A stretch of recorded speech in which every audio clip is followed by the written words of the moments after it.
Welcome to உணவு நலம். வீடியோக்குள்ள போறதுக்கு முன்னால இன்னும் எங்க சேனலை சப்ஸ்கிரைப் பண்ணாதவங்க சப்ஸ்கிரைப் பண்ணிடுங்க. அப்படியே பெல் சிம்பலையும் கிளிக் பண்ணிடுங்க. கொஞ்சம் வேப்பல, கொஞ்சம் தண்ணி என்ன செய்யும் தெரியுமா?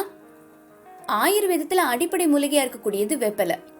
அதோட காஸ்மெட்டிக் பொருட்களையும் இதோட யூஸ் இருக்கோ இல்லையோ நிச்சயம் போட்டோ அல்லது இன்கிரீடியன்ஸ் லிஸ்ட்ல இருக்கும்.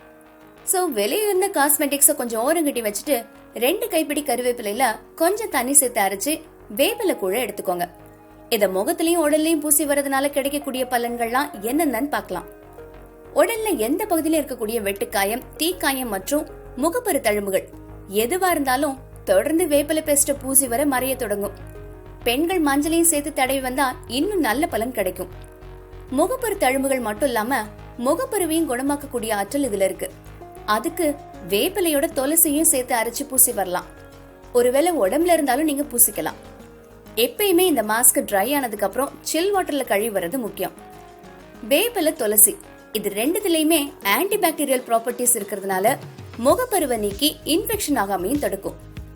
இன்னொரு குட் நியூஸ் என்ன அப்படின்னா, ஆயிலி ஸ்கின் ஃபேஸ் உள்ளவங்களுக்கு நீம் பேஸ்ட் ஒரு நல்ல ரிசல்ட் கொடுக்கும்.